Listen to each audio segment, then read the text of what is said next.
BTech first ఇయర్‌లో join అయినటువంటి స్టూడెంట్స్‌కి కొన్ని సలహాలు అయితే చెప్పడం అయితే జరుగుతుంది. బీటెక్‌లో ఇప్పుడు ఎంటర్ అయితేనే ఆ ఎన్విరాన్మెంట్ అంతా కొత్తగా ఉంటుంది. హాస్టల్‌లో జాయిన్ అయినటువంటి వాళ్ళకి హాస్టల్‌లో ఫుడ్డు సరిగ్గా పడక సో, దూరంగా ఉన్నటువంటి వాళ్ళకి దూరంగా ఉన్నామనే ఈ హోమ్ సిక్ లాంటివి ఉండడంతో అలవాటు పడిపోరనమాట. సో, దాదాపు దీనికోసం ఈ కాలేజ్‌లో క్లాసెస్ విషయంలో క్లాసెస్ ఎంటర్ అయితేనే మనము 10థ్ క్లాసు, ఇంటర్మీడియేట్‌లో చదివేదంతా వేరు. సో, మ్యాథ్స్, ఫిజిక్స్, కెమిస్ట్రీ ఇలాంటి సబ్జెక్ట్స్ ఉంటాయి. So, BTech first year enter అయితేనే మనము క్లాస్‌లో చెప్పేటప్పుడు ఎలక్ట్రానిక్స్ అనో, కంప్యూటర్ ప్రోగ్రామింగ్ అనో, సో, సంథింగ్ ఇట్లా మిగతా డిఫరెంట్ ఇంజినీరింగ్ సబ్జెక్ట్స్ రావడంతో కొత్తగా అనిపిస్తుంది అంతా. ఆ ఎన్విరాన్మెంట్ కొత్తగా ఉంటుంది. క్లాస్‌లో అయినా గానీ, హాస్టల్‌లో ఫుడ్ విషయంలో కావచ్చు. సో, మనం అనుకున్నంత మన ఇంట్లో ఉన్నంత ఎప్పుడంటే అప్పుడు తినడానికి ఉండదు. ఫుడ్ విషయంలో కూడా అంత సాటిస్ఫైడ్ లెవెల్ అయితే ఎక్కడా ఉండదు. సో, వాళ్ళు ఎంత లెవెల్‌లో చేసినా గానీ ఉంటుండదు. ఎందుకంటే చాలా మందికి చేయాల్సి ఉంటుంది కాబట్టి. సో, వాటితో పాటు మనము నెక్స్ట్ ఇంటికి దూరంగా చాలా దూరంగా ఉంటారు. 100 కిలోమీటర్స్ నుంచి 1000 కిలోమీటర్స్ వరకు చాలా దూరంలో కూడా ఉంటారు. సో, ఎంత దూరం ఉన్నా దూరం దూరమే. మనము ఇప్పుడు 4 ఇయర్స్ తర్వాత కూడా మనం దూరంగా ఉండాల్సినటువంటి పరిస్థితి అయితే ఉంది కాబట్టి, మనం ముందుగానే కొంత అలవాటుగా చేసుకోవాల్సి ఉంటుంది. ఎవరైనా గానీ సపోజ్ మేము గూడా అప్పట్లో బీటెక్‌లో జాయిన్ అయ్యేటప్పుడు ఆ విషయంలో హాస్టల్‌లో ఉండాలన్నా గానీ కొంత వారానికి ఒకసారి ఇంటికి వెళ్ళడం గానీ, సో, వీక్లీ ఇంటికి వెళ్ళడము. సో, అలవాటు చేసుకోలేకపోవడము. సో, మేమొచ్చేసి అక్కడ జాయిన్ అయిన తర్వాత క్లాస్‌లో చెప్పేటప్పుడు ఫాస్ట్‌గా రాసుకోలేకపోవడము. సో, ఇలాంటివన్నీ ఉండేవి. అందరూ ఫస్ట్ ఇయర్‌లో పే చేసేటువంటివే అనమాట. మరి వీటన్నిటికి విరుగుడేంటంటే కొంతకాలము వెయిట్ చేయాల్సిన అవసరం ఉంటుంది. అలవాటు అవుతుంది. అలవాటు చేసుకోవాలి. అడ్జస్ట్‌మెంట్ ఉండాలి. లైఫ్‌లో అడ్జస్ట్‌మెంట్ ఎక్కడ ఉండాలో అక్కడ అడ్జస్ట్‌మెంట్ ఉండాలి. సో, ఎక్కడ ఉండకూడదు అడ్జస్ట్‌మెంట్ అనే వాటిలో అక్కడ చూసుకోవాలనమాట. సో, ఎప్పుడు ఒక స్టూడెంట్‌కి నేను పూర్తి అడ్జస్ట్‌మెంట్ అవ్వకూడదని ఎక్కడ చెప్తానంటే మనము ఒక సక్సెస్ కోసం వెయిట్ చేసినప్పుడు, ఒక బిగ్ ఎయిమ్ అనేది పెట్టుకున్నప్పుడు, కొన్నిటి విషయంలో అడ్జస్ట్ కావాలి. సో, గోల్ విషయంలో అడ్జస్ట్ కాకూడదు. సో, మనం బిగ్ ఎయిమ్ ఏదైతే అనుకుంటామో దాని విషయంలో అడ్జస్ట్ కాకూడదు.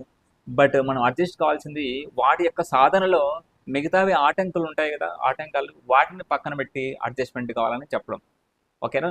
కాబట్టి ఎప్పుడూ అడ్జస్ట్‌మెంట్ లైఫ్ అనేది ఉండకూడదు గానీ, మనం ఏదైనా సాధించే రీతిలో మధ్యలో వచ్చినటువంటి ఒక కొన్ని ఆటంకాలను పక్కన పెట్టడము, సో, వాటిని సింపుల్‌గా తీసుకోవడము ఇలాంటివైతే చేయాల్సి ఉంటుంది. స్ట్రాంగ్‌గా ఉండాలి. ముఖ్యంగా అమ్మాయిల విషయం కావచ్చు, లేదంటే కొంతమంది అబ్బాయిలు కూడా విషయం కావచ్చు. సో, ఇంజినీరింగ్ లైఫ్ అంటేనే కొంచెం ఎంజాయ్ లైఫ్ అనుకుంటారు. సో, కాలేజ్ లైఫ్‌లోకి అడుగు పెడితేనే అక్కడ ఇచ్చినటువంటి అబ్జర్వేషన్స్ రాయడం కావచ్చు, లేదంటే మిడ్ ఎగ్జామ్స్ కావచ్చు, అవి త్వరగా రావడము. సో, డైలీ సెమినార్స్ కావచ్చు, ఇలాంటివన్నీ కొంత ప్రెషర్ తీసుకుంటారు. ఇలాంటి ప్రెషర్ అంతా ఏమీ తీసుకోకుండా, మనము డైలీ బేస్డ్, డైలీ బేస్డ్ చదువుతా పోయినామంటే ఏది కష్టమైతే కాదు. సో, మీకు ఫస్ట్ చెప్పడం ఏంటంటే ఫస్ట్ వాళ్ళకి మార్నింగ్ 5 గంటలకు లేవండి.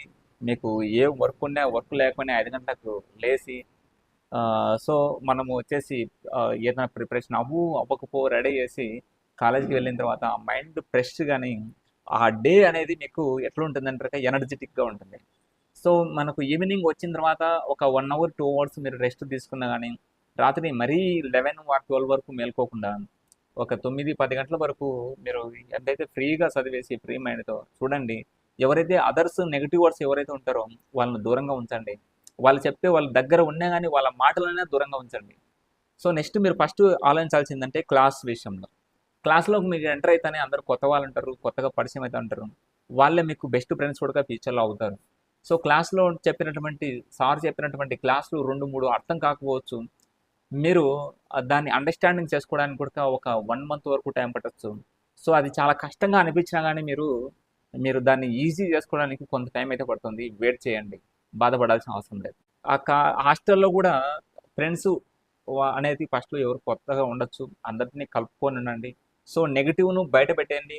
ప్రతి ఒక్కరు మన మాదిరే ఉండాలనేది అంటూ ఏమి ఉండదు కాబట్టి, అందరూ మన మాదిరే ఉండాలనేం లేదు. వాళ్ళు ఏం చెప్పినా రిసీవ్ చేసుకోండి. ఏదైనా వేస్టేజ్ ఉంటే గనుక దాన్ని పక్కన పంపించేసేయండి. సో, ఏదైనా మీరు దాన్ని సలహాగానే తీసుకోండి. అది వాళ్ళు చెప్పినటువంటి దాన్ని నిర్ణయంగా తీసుకోవద్దండి. నెక్స్ట్ వచ్చేసి డే స్కాలర్ వాళ్ళొచ్చేసి బస్‌కు వెళ్ళడము, బస్‌కు రావడంలో జాగ్రత్తగా వెళ్ళండి. జాగ్రత్తగా రాండి.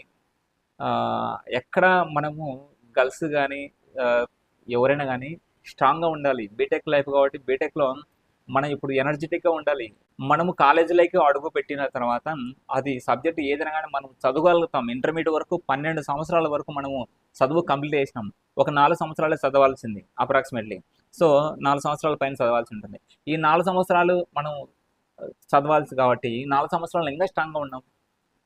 సో మనకు సబ్జెక్ట్ కూడా తెలుసు, ఏదైనా చదవగలుగుతాం.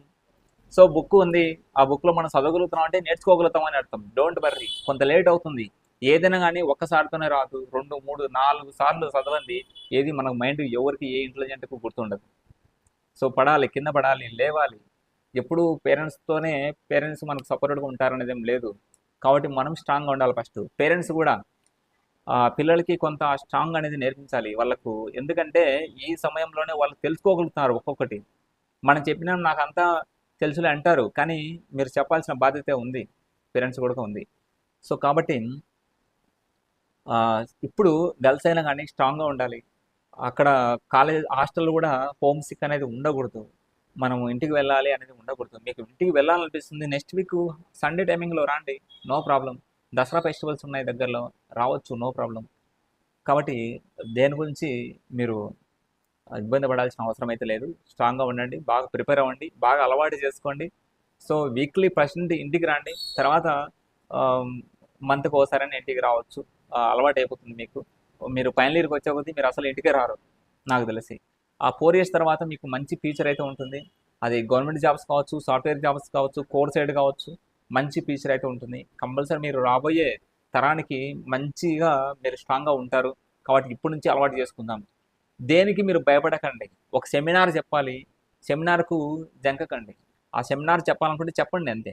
ఫస్ట్ ఇయర్లో నేను జాయిన్ అయినప్పుడు ఫస్ట్ సెమినార్ చెప్పాల్సి వచ్చినప్పుడు నా రోల్ నెంబర్ దగ్గరకు వచ్చే కొద్దీ మనకు కొంచెం షివరింగ్ వస్తుంది అనమాట. సో అప్పుడు కొంత టెన్షన్ అనేది ఏర్పడుతుంది. ఆ టెన్షన్లో నాది రేపు వస్తే బాగుంటుందో అనిపిస్తుంది.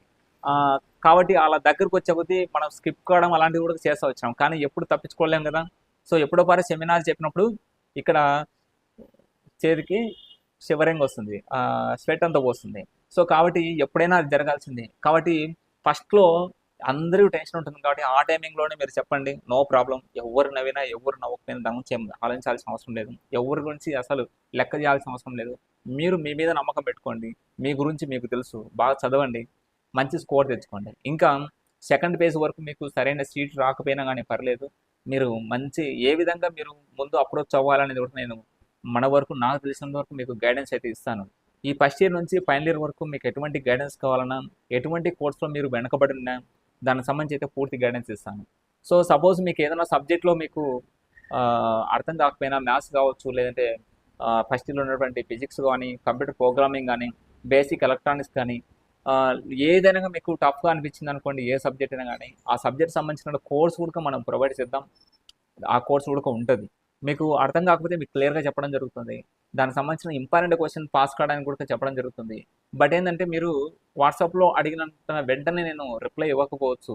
బట్ మీకైతే కనుక అది ఏది ఎమర్జెన్సీ ఏం కాదు. కాబట్టి నేను ఒక 24 అవర్స్ 40 అవర్స్లో అయితే మీకు ఇవ్వడం అయితే జరుగుతుంది. బట్ ఏంటంటే మనకు కూడా ఇక్కడ క్లాసెస్ ఉంటాయి కాబట్టి, suppose offline and online classes కూడా ఉంటాయి కాబట్టి ఇక్కడ కూడా మీకు కొంత లేట్ అవ్వచ్చు రిప్లై ఇవ్వడం కూడా, కానీ పర్ఫెక్ట్గా మీకు జెన్యున్గా అయితే మాత్రం ఇవ్వగలుగుతాను. మీ వరకు మీకు నేను ఎంతవరకు ఉపయోగపడతానో అంతవరకు అయితే ఉంటాను. ఓకే, కాబట్టి మీకు ఏదైనా డౌట్స్ అనిపించనక మనకు చెప్పిన దాని గురించి అయితే ఫ్రీ సజెస్ట్ అయితే కనుక దాని గురించి అయితే చేస్తాము ఎప్పటికీ.